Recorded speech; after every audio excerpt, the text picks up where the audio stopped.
համար ելույթ է ունեցել հանրապետական երկիստուն եւ նաեւ անդրադարձել է քաղաքացիական պայմանագրին իշխանությունից հեռացնելու օրակարգին եւ նշել է, որ պետք է համախմբին դիմադրել գլխավոր օրակարգը հանրապետականի շարունակում է մնալ ինչպես ինքն է ձևակերպում կապիտուլյանտների իշխանությունից հեռացնելը մտահոգված է իշխանությունը, որ նախընտրական պայքարը հաջողվի ամեն դեպքում ԿՊ-ին իշխանությունից հեռացնել իշխանապահություն։ Ոչ։ Ինչու պարոն Ռուբինյան բազմաթիվ ձախողումների մասին է խոսում, որ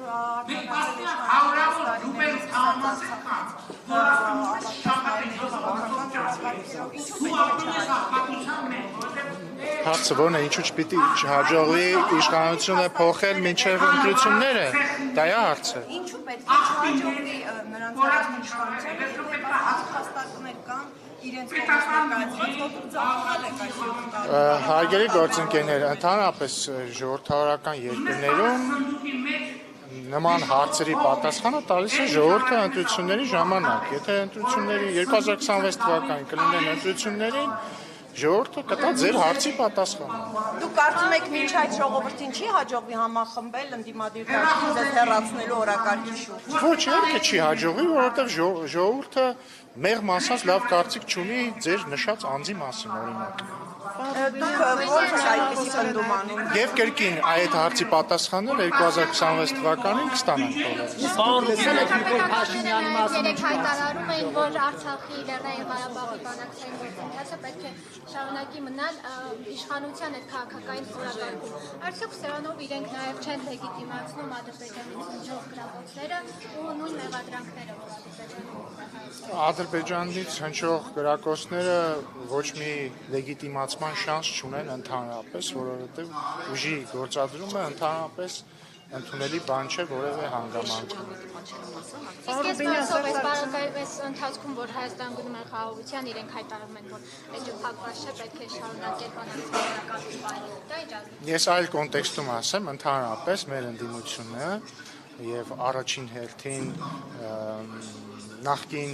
այսպես կոչված նախագահների կողմից ղեկավարվող ընդդիմությունը ամեն ինչ արել է եւ շարունակում է անել ընդդեմ Հայաստանի ինքնիշխանության, Հայաստանի անվտանգության, Հայաստանի ժողովրդավարության։ Պարոն Ռուբինյան, Սերժ Սարգսյանը պատկերավոր համեմատություն արեց, ասաց, որ ժողովուրդը նախիրի մեջի էշի ճակատն է փաչել, ինչպես կարող եք արտադրել։ Դե իհարկե գայթակղությունը մեծ է էշի հետ կապված այլ պատկերավոր համեմատություններ անելու, մասնարապես երբ որ մարդիկ անիմաստ խոսում են, ժողովուրդը դա գիտեք ոնց է անվանում, բայց ես չեմ իջնի այդ դաշտ, իսկ ընդհանրապես կներեք էլի, բայց ես Սերժ Սարգսյանին պատասխանեմ 2018 թվականի ապրիլի 13-ին Սերժ Սարգսյանին ցիտելով։ Նիկոլ Փաշինյանը ճիշտ էր, ես սխալվեցի։ Բայց հիմա էլ ասում է 2018-ին իշխանազավթում է եղել։ Դե հետևաբար ժողովրդի ասած այն էշեշ խոսալու պահն է, էլի։ Իշխանազավթում չի եղել։ Հարգելի գործընկերներ, եկեք մի հատ փաստերը դնենք իրար կողք, էլի։ 2023 թվականին Սերժ Սարգսյանը ասում է, որ Նիկոլ Փաշինյանը ճիշտ է, ես սխալվեցի, տալիս է հրաժարական։ Հետո հանրապետական խմբակցության անդամները, Դաշնակցության խմբակցության անդամները, այդ թվում քվեարկում են Նիկոլ Փաշինյանին որպես վարչապետ։ Հիմա եթե իշխանազավթում եղել է, նշանակում է Սերժ Սարգսյանը մասնակցել է այդ իշխանազավթմանը։ Բայց ներողություն, ես դրան էլ կանդրադառնամ։ Եթե դրսերից այլ ուժեր են արել, ուրեմն ինքը ավելին Սերժ Սարգսյանի հանրապետական կուսակցությունը մասնակցել են դրսից իրականացված հեղաշրջմանը ստացվում է։ Ասում է իրենց է պարտվել։ Հարգելի գործընկերներ, կրկին հարց եմ տալիս, այսինքն ինքը կապիտուլյանտ անձնավորություն է, որ ինքը թույլ է տվել, որ երկրի դրսից հեղաշրջում իրագործվի, այդ դեպքում ուրեմն ինքը ընդհանրապես քաղաքականության մեջ գործ չունի։ Իսկ իրականությունը հետևյալն է. ոչ Սերժ Սարգսյանը, ոչ Ռոբերտ Քոչարյանը, ոչ իրենց կողքը ֆրֆրացող տարատեսակ դեմքեր, այդպես էլ չհասկացան, որ ժողովուրդը չի կարող մի խմբակից իշխանազավթում իրականացնել, որովհետև ժողովուրդն է իշխանության տերը։ Այդ իրենց խմբակն է 20 տարի շարունակ իշխանազավթում իրականացել ամեն անգամ ընտրություն կեղծելով եւ մնացած բոլոր հանգամանքներով ժողովուրդը չի կարող իրականացնել իշխանազավթում։ Եթե իրենք նկատի ունեն, որ իշխանությունը ԻԾՆ պատկանում է աստվածային պարգև Սերժ Սարգսյանին եւ ժողովուրդը հանդգնեց զավթել այդ աստվածային շնոր իշխանությունը Սերժ Սարգսյանից, այդ դեպքում գուցե տրամաբանություն կայի ասած իրենց ասացի մեջ, բայց ուրեմն թող իրենց հայտարեն մոնարխիստ, հայտարեն, որ Սերժ Սարգսյանը պետք է լինի Հայաստանի մոնարխը եւ ժողովուրդը հանդգնաբար զավթեց իշխանությունը իրեն։ Այսինքն Սերժ Սարգսյանը ճիշտ էր, որ ասում էր ձեր համբուրատեշին մեր դռանը մի կապեք, պատասխանատու եք նրա համար ու ճակատը համբուրել եք։ Բացարձակ չհասկացա ձեր հարցը ընդհանրապես ինչի մասն էր ձեր հերթական անիմաստ հարցերից։ Պարոն Ռուբինյան, մի բան էր մեջ բերեմ, ասում է Միանշան։ Ես չեմ տիրախավորում, ես գնահատում եմ հարցը։ Այո, եւ լավ։ Պարոն Ռուբինյան, մի բան էր մեջ բերեմ, ասում է 7 տարի անց իր մեր խոսացածը գնահատում։ Շատ տարբեր տեղ։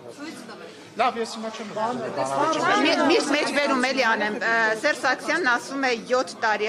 անց այդ տխրահարճակ իրադարձություններից փողոցում ամեն երկրորդ անցորդը անիծում ու հայում է այս կապիտուլյանտ իշխանություններին։ Եվ կրկին ես կարիք չունեմ սրան պատասխանելու 2026 թվականին կլինեն հերթական ազգային ժողովի ընտրությունները, ինքը եւ իր խմբակը եւ իրենց խմբակները իրենց դիրքորոշումը կհայտնեն, մենք մեր դիրքորոշումը կհայտնենք, ժողովուրդն կգնահատի ով էր կապիտուլյանտը, ով ու մեշին էր պաչել, ով էր էշը, ով էր ավանակ։ Պարոն Ռուբինյան, թիմ ընտրությունները, վերջին արդյունքները թիմ Գյումրի եւ Փարագարում, ամեն դեպքում ձեզ մտահոգում է, որ 26-ին որքան էլ իշխանությունը վստահեցնում է, որ կրկին մեծամասնություն է կազմելու, ամեն դեպքում այս թիմ ընտրությունների արդյունքները ձեզ մտահոգում են, որ 26-ին կարող եք եւ պարտություն կրել մեծամասնություն չլինելու։ Թիմ ընտրությունների վերաբերյալ պետք է եւս մի քանի փաստ վերհիշենք, նախ ի տարբերություն Գյումրիի նախորդ ընտրությունների քաղաքացիական պայմանագիրը եւ հիշեցնում եմ նախորդ ընտրությունները տեղի էին ունեցել 2021 թվականին ազգային ժողովի ընտրություններից մի քանի ամիս անց եւ այդ 21 թվականի ընտրություններին քաղաքացիական պայմանագիր կուսակցությունը 20 քանի տոկոս էր հավաքել եւ զբաղեցրել երկրորդ տեղը 25 թվականին այսինքն վերջին ընտրություններին քաղաքացիական պայմանագիրը առաջին տեղում է իր հավաքած տոկոսներով եւ հավաքել է 36%։ Այնուամենայնիվ կանխագուշակելով ձեր հարցը, ոչ առաջին դեպքում, ոչ երկրորդ դեպքում մեծամասնություն վերցնել չի ստացվել քաղաքացիական պայմանագրին Գյումրիում եւ դա մենք ընդունում ենք իգիտություն, ինչպես իգիտություն, բայց ավարտեմ, բայց ինչպես եւ իգիտություն ենք ընդունում ցանկացած ընտրության արդյունք իր դրական եւ բացասական կողմերով 26 թվականին մենք կրկին փորձելու ենք անել հնարավորը որպեսզի ստանանք հանրության մեծամասնության աջակցությունը։ Պարոն Ռուբինյան, իսկ Գյումրիում, քանի որ վաղը ավականու արդեն անդամները ընտրելու են քաղաքապետ, կա որոշում, ի վերջո առաջադրվելու է քաղաքացիական պայմանագրի թեկնածուն, նիստին մասնակցելու է ձեր ֆրակցիան այնտեղի։ Ես կարծում եմ մեր խմբակցությունը հայտարարություն կանի որոշման վերաբերյալ։ Դուք նկատի ունեք Գյումրում ավականու։ Այո։ Պարոն Ռուբինյան, ներողություն, ունեք, եթե կարելի է մենք հարցնում ենք տան։ Պարոն Ռուբինյան, դուք ասում եք, որ 26 թվականին մասնակցելու եք ընտրություններին, բայց նախորդ ընտրություններին իշխող ուժը մասնակցեց անվտանգության թեզով, որ անվտանգություն կբերի խաղաղություն կբերի, դա հաջողվել է ձեզ մոտ, թե ոչ, եւ այս անգամ ինչպես եք, ինչ թեզով եք մասնակցելու, որովհետեւ ըստ էության գուցե համաձայնեք, որ խաղաղություն չեք կարողացել դեռ լիարժեք բերել։ Դե ինքներդ լավ է որ վերջում նշեցիք լիարժեք բառը, որովհետեւ ամեն դեպքում պետք է ֆիքսել, որ վերջին տարին իհարկե որոշ բացառություններով, բայց ամենա խաղաղ տարիներից մեկն է եղել առնվազն գետնի վրա։ Իհարկե եղել են ոչնորին տեսել եք եղել են որոշ իրադարձություններ, բայց ընդհանուր առմամբ կարելի է ասել ամեն հանգիստ տարիներից մեկն է եղել։ Նաև որոշակի առաջընթաց է գրանցվել խաղաղության գործընթացում, համաձայնեցվել է խաղաղության համաձայնագրի տեքստը եւ անում ենք ամեն ինչ, որպեսզի օր առաջ այն ստորագրվի։ Ինչն է լինելու ընտրություններում մեր թեզը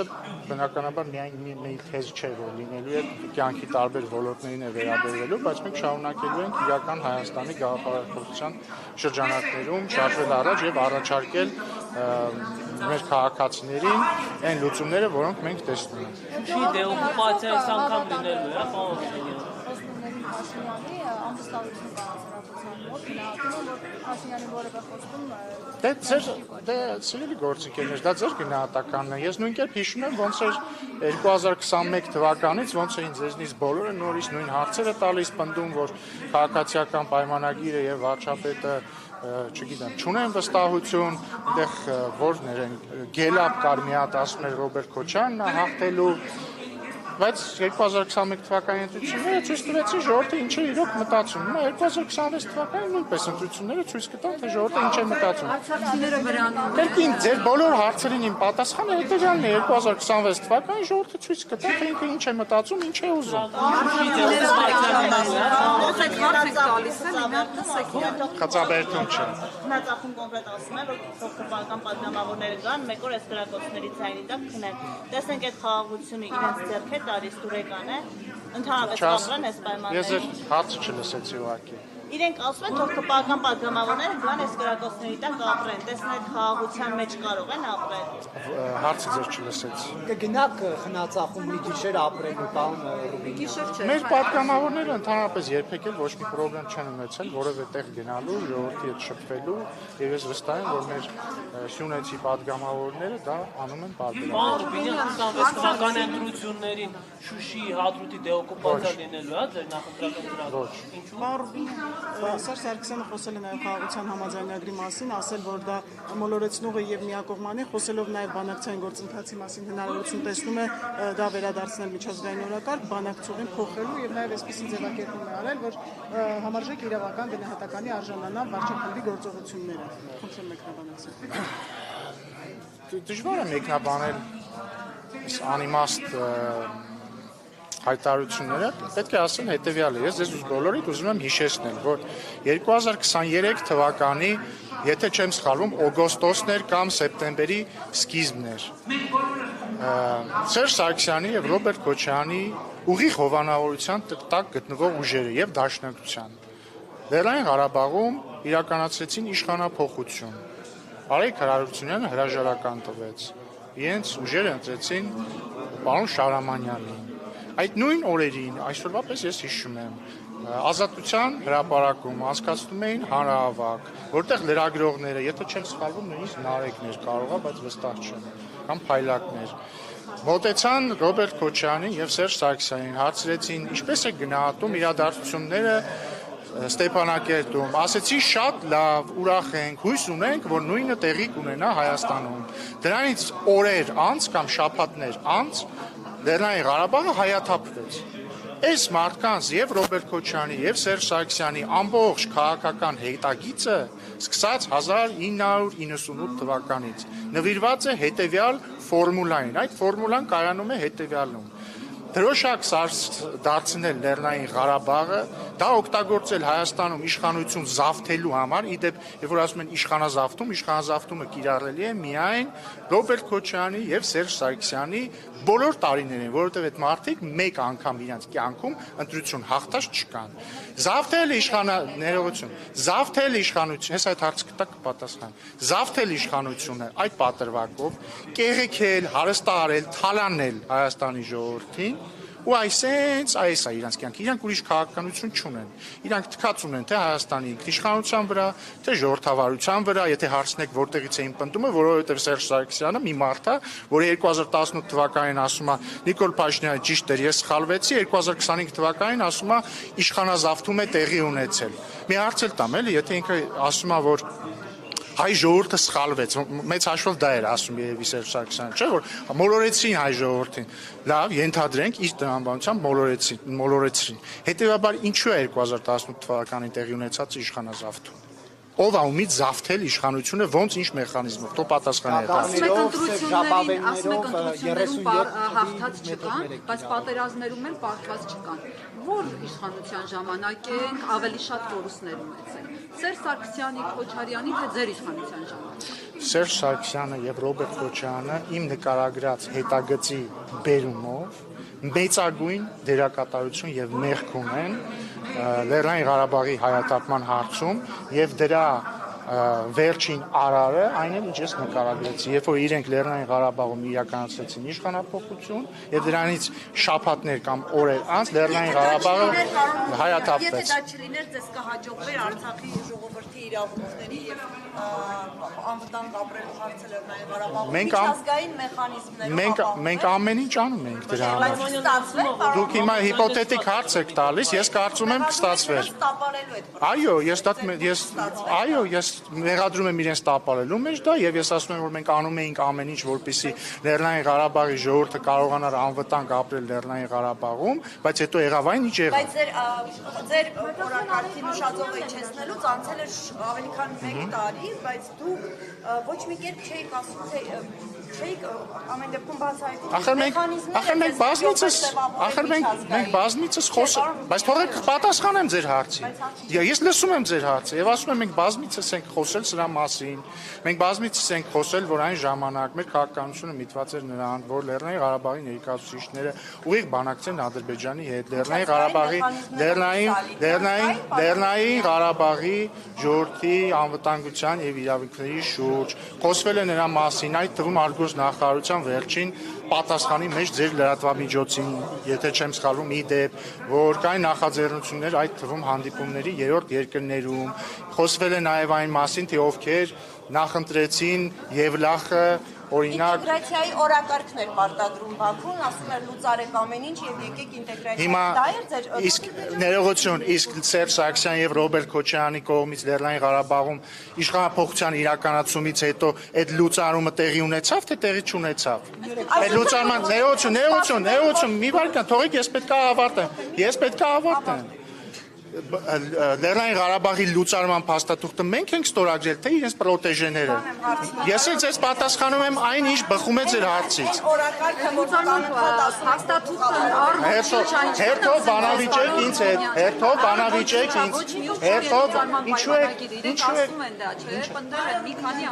դե հիմա կարելի հարգելի գործընկերներ, մենք հիմա բան ենք, մանկապարտեզ ենք քննարկում։ Մարդիկ բան են ստորագրել, ինչ նշանակում առողջ Խնդրեմ, լսում եմ ձեզ։ Ես հարցնում էի, դուք փոխեցիք Արցախի բանակցությունների ամբողջ տրամաբանությունը, այսինքն ապրիլի 2022-ի, երբ որ ասացիք, որ պետք է իջեցնել նշաձողը եւ խոսել իրավունքներից եւ Իսկ դուք նկատել եք, որ իսկ դուք ներողություն։ միջազգային լայն կոնսոլիդացիա։ Շատ լավ, հիմա թողեք հիմա տեսեք։ Դուք իրավացիորեն նշում եք, որ մենք ասացինք, որ որպեսզի Լեռնային Ղարաբաղի ժողովրդի անվտանգությունը եւ իրավունքները ապահովվի, մենք պիտի իջեցնենք նշաձողը մեր տրամաբանության մեջ։ Հասկացա, թողեք որ պատասխանեմ։ Եվ մենք իջեցրեցինք, ինչպես դուք դա ասում եք։ Եվ այն ժամանակ էլի Ռոբերտ Քոչարյանի ու Սերժ Սարգսյանի խմբակը իշխանազավթների, նախկին իշխանազավթների եւ Լեռնային Ղարաբաղի գրեթե ամբողջ էլիտան, այսինքն մեծ մասը կուսակցությունների, նախկին նախագահները, այդ պահի նախագահները մեզ ասում էին, դավաճաններ, այսինչ եք անում, ոչ մի դեպքում անկախությունից պետք է շարունակենք խոսել Լեռնային Ղարաբաղի անկախության մասին, այնտեղ նաեւ Եթե չեմ սխալվում, ազգային ժողովն էր Լեռնային Ղարաբաղի հայտարարություն ընդունում, որ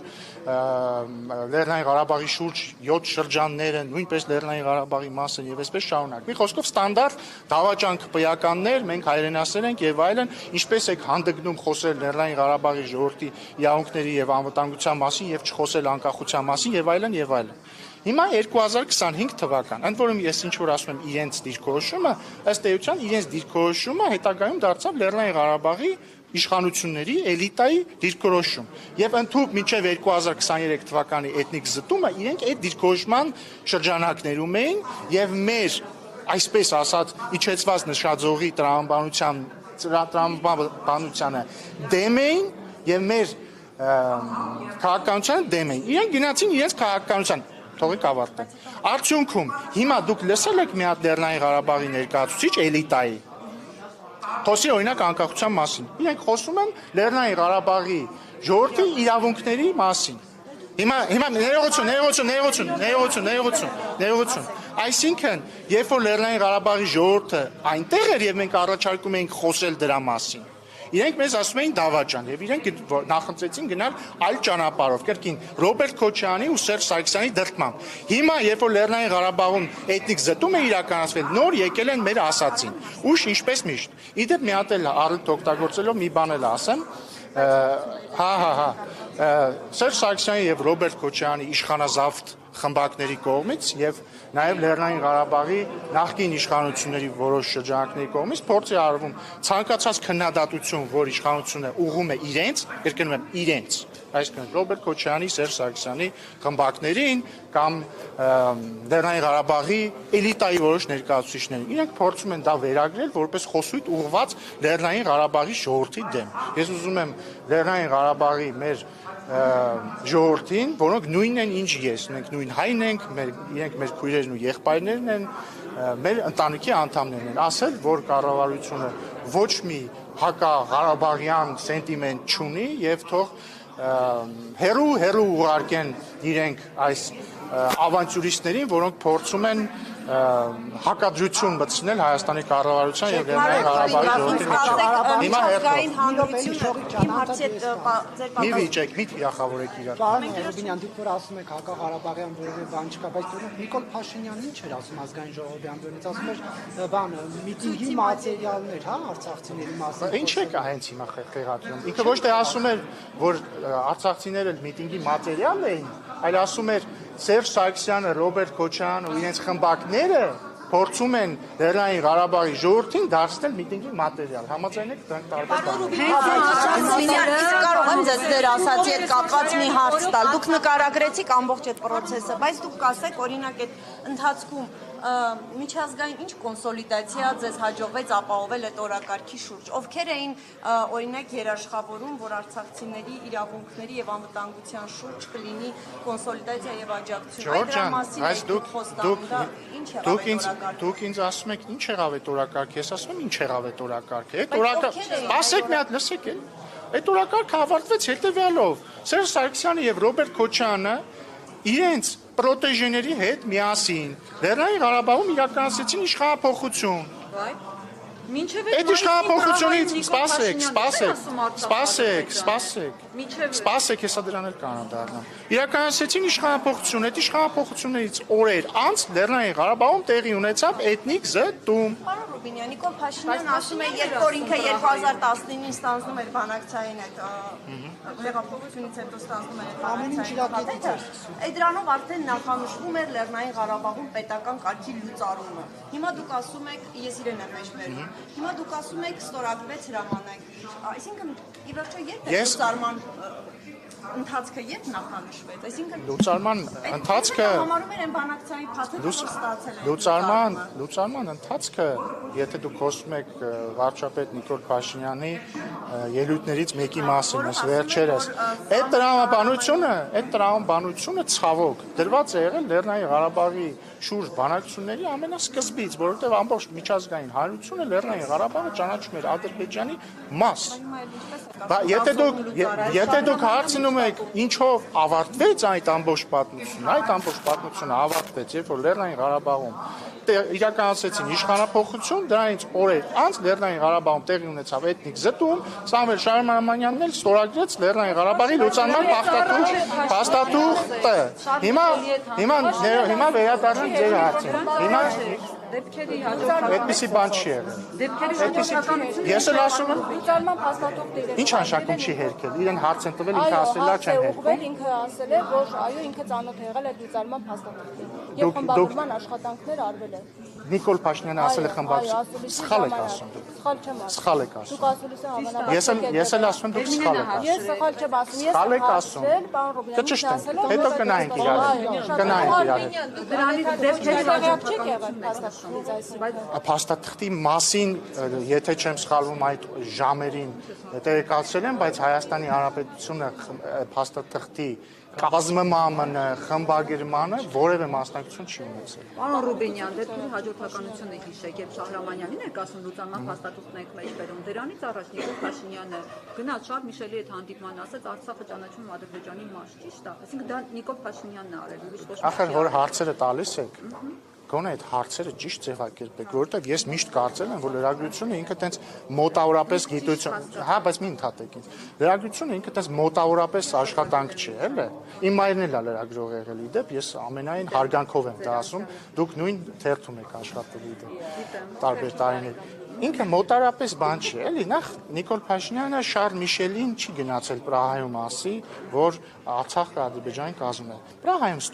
ոչ թե ստորագրվել է, այլ ընդունվել է հայտարարություն, որը հրապարակել է Ֆրանսիայի նախագահ Էմանուել Մակրոնը։ Ըստ այդ հայտարարության Հայաստանը եւ Ադրբեջանը վերահաստատել են, որ ճանաչում են միմյանց տարածքային ամբողջականությունը 1991 թվականի Ալմատայի հռչակագրի հիման վրա։ Փաստերը չեն փոխում Սպասեք։ Ստորադասական սարքեր Լրագրությունը բացի նրանից, որ ինքը մոտավորապես մասնագիտություն չի, նաև լրագրությունը ենթադրում է, որ երբ որ լրագրողը հարց է տալիս, պիտի լսի պատասխանը, եթե էլի հարց ունի, եթե լսի պատասխանը, եթե բավարարված չլինի, տրեյնինգ չէ, բայց ես իմ մտքերն եմ արտահայտում, կարծում եմ իրավունք ունեմ։ Դա ոչ թե գիտելիք է, այլ պարզ երևի գիտակցություն, գուցե ֆայն, բայց հա, ինչ է ենթադրում նաև լրագրությունը, որ հարց եք տալիս, լսեք մինչև վերջ, եթե չի բավարարի ճշտելու բան կունենաք, մի հատ է հարց կտակ, մի հատ է կպատասխանի։ Մեր ընդդիմադիրները, ընդ որում ընդդիմադիրները այս հարցում ոչ միայն երկրի ներսում, այլ դրսում, ասում են, որ 2022 թվականի Պրահայի հայտարարությամբ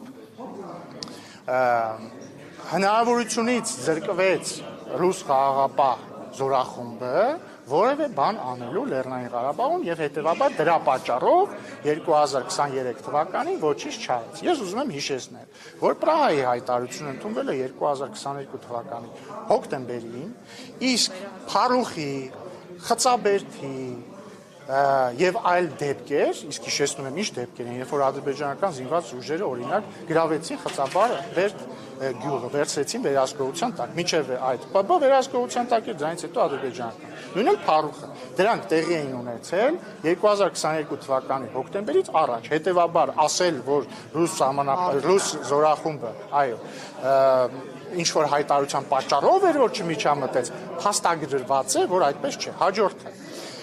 2022 թվականի Պրահայի հայտարարությունից հետո, եթե չեմ սխալվում,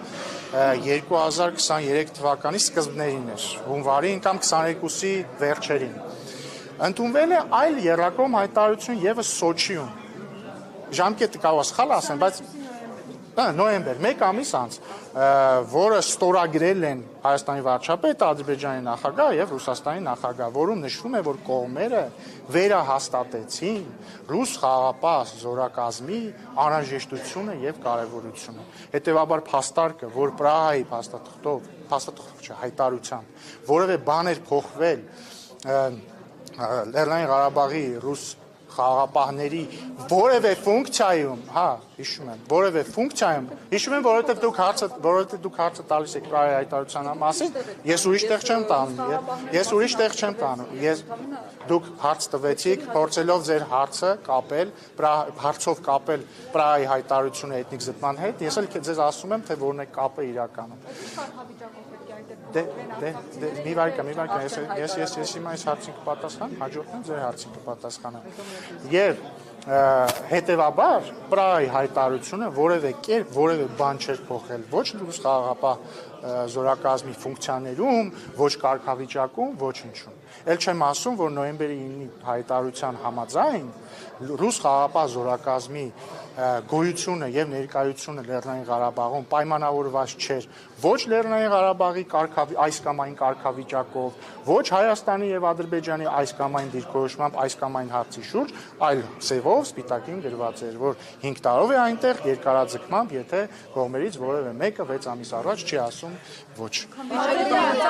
Ձեր ասածով Նիկոլ Փաշինյանը ասում է 86600 քառակուսի կիլոմետրը ճանաչում եմ Ադրբեջանի, ոչ մի բան իրենից չէր ներկայացնում այդ հայտարարությունը ձեր։ Լսում եք դուք ինչ է ասում։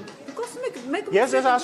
ձեզ ասում եմ ձեր հարցի համատեքստը հետևյալն է։ Ձեր հարցի համատեքստը ասում է, որ քանի որ ընդ որում ձեր հարցի համատեքստը չի միայն, էլի, մեր անդիմադիր խմբակների եւ նաեւ դրսից նրանց, ինչ ասեմ, ձայնակցողների հետեւյալ թեզն եք դուք կրկնում, որ Փաշինյանը Ղարաբաղը ճանաչեց Ադրբեջանի մաս Պրահայում, հետեւաբար տեղի ունեցավ էթնիկ զտումը։ Այն փաստը, որ ռուս խաղաղապահ զորակազմը այնտեղ էր եւ ոչինչ չարեց չնայած պիտի աներ, ոչ մեկի չի հետաքրում։ Այն փաստը, որ Լեռնային Ղարաբաղի իշխանություններին հորդորեցին, օրինակ, չգնալ Սոֆիա կամ Բրատիսլավա եւ գնալը Եվլախ, դա ոչ մեկին չի հետաքրվում։ Ներողություն։ Այն փաստը, որ Լեռնային Ղարաբաղի էլիտան մեզ ասում էր դավաճաններ, այսինչ եք անում, բայց ի վերջո իրենց ներկայացուցիչը ստորագրեց Լեռնային Ղարաբաղի լուծարումը, դա ոչ մեկի չի հետաքրում։ Ես 10 օրվա իշխանության չեմ մեղադրում, դրա համար ասում եմ Լեռնային Ղարաբաղի քաղաքական էլիտան։ Դուք որ ասում եք չգնացին Եվրոպայում բանակցելու, դուք ինչ էիք անում, որ Արցախի իշխանությունները կարողանային հաղթահարել Մոսկվայից եկող ճնշումները եւ կարողանային գնալ Եվրոպայում բանակցելու, որովհետեւ այդ շրջանում մեծ ճնշում է եղել։ Բայց այդ պնդումը որտեղից է կանում։ Ես ոչ հաստատում եմ, ոչ հերքում եմ, բայց եթե Արցախի գործիչներն են հայտարարում, խնդրում իրենց հարցրեք, թող հրապարակայնորեն հայտարարեն, իմանանք դա ինչ Արցախի հանրային քաղաքական գործիչները այդտեղ կաշկանդված չեն խոսելու։ Դեռ խնդրում եմ այդ թվում Լեռնային Ղարաբաղի հենց այն պաշտոնյաներից հրապարակային հարցեր, որոնք այդ պահին պաշտոնյան են։ Խնդրում հարցրեք, ինձ էլ հետաքրքիր հրապարակայնորեն ինչ կասի։ Պարոն Ռուբինյան, կարևոր կետերից մեկը դիվանագիտական նոր կորպուսի տեղավորումն է, որ պետք է տարբերակեն դաշնակիցներին գործընկերներից։ Ինչ նկատի ունեք։ Չգիտեմ, երևի նկատի ուներ, որ օրինակ Էդգար Ղազարյանի պես հանճարեղ դիվանագետին պետքա նորից դեսպան նշանակեն։ Տենց էլի, Փեսուն երևի նորից դեսպան կնշանակի, այդ տիպի էլի։ Անընդհատ ասում եք, որ նախկինները եղել են իշխանազավթներ եւ Լեռնային Ղարաբաղի հարցը օգտագործել են իշխանությունը պահելու համար։ Նախկինների օրոք Արցախը եղել է հայկական, հիմա մենք Արցախ չունենք եւ հարցը ով է հիմա դավաճանը, կապիտուլյանտը, հողատուն։ Ինչ է դուք ձեր հարցին պատասխանում։ Ասեք ով է, Նիկոլ Փաշինյանը։ Անիմաստ, այսինքն էլի, հիմա որ էլի ասեմ, որ ես կարծում եմ, որ լրագրությունը հանրությանը ինֆորմացիա փոխանցելու համար է եւ ոչ ակտիվիզմով զբաղվելու, կասեք թիրախավորում եք մեզ։ Ես հիմա ասում եմ, ես ընդհանրապես տրամաբանությունը կհուշել, որ պետք է ասեմ դավաճաննել են իրանք, կապիտուլյանտնել են իրանք, հողատունել են իրանք։ Բայց քանի որ ես ընդհանրապես դեմ եմ նման խոսույթ օգտագործելուն, չէ, ներողություն։ Բայց քանի որ ես դեմ եմ նման խոսույթ օգտագործելուն, ես պետք է ասեմ, կրկնեմ իմ ասածը, որ Ռոբերտ Քոչարյանի ու Սերժ Սարգսյանի իշխանազավթ խմբակների ամբողջ քաղաքական հետագիծը հետևյալն է՝ օգտագործել Լեռնային Ղարաբաղի հարցը Հայաստանում իշխանությունը զավթելու եւ պահելու համար եւ թալանել երկիրը։ Էսա։ Ու իրանք եթե ասում են հողատու, թող հարց տան իրանք, եթե իրանք համարում են, որ օրինակ Լեռնային Ղարաբաղը հայրենիք է, որը հանձնվել է, ինչու են իրենք բանակցում, օրինակ Ջաբրայելի եւ Խարվաճարի հանձնման շուրջ, արդյոք իրենք հողատու էին, կապիտուլյանտ էին, հաջորդ հարցը տամ, իրենց պրոտեժեները Լեռնային Ղարաբաղում բառի զբուն իմաստով ստորագրել են Լեռնային Ղարաբաղի լուծարման փաստաթուղթ, իրենք կապիտուլյանտ են, ու ընդհանրապես, երբ որ իրենք Հայաստանի ներքաղաքական դաշտում արդարացնում են ցանկացած երրորդ ուժի ու մեղադրում են ամեն ինչում Հայաստանին, ոչ միայն Հայաստանի կառավարությանը։ Ես նույնիսկ հիշում եմ, որ Սերժ Սարգսյանը, ձեր սիրելի, 2021 թվականին հանրային հարցազրույցում Հայաստանին մեղադրում էր Գյանջայի քաղաքացիական բնակչությանը թիրախավորելու համար։ Հիմա ինքը դավաճանա, հողատույա, կապիտուլյանտ է, թե ինչ է։ Շնորհակալություն։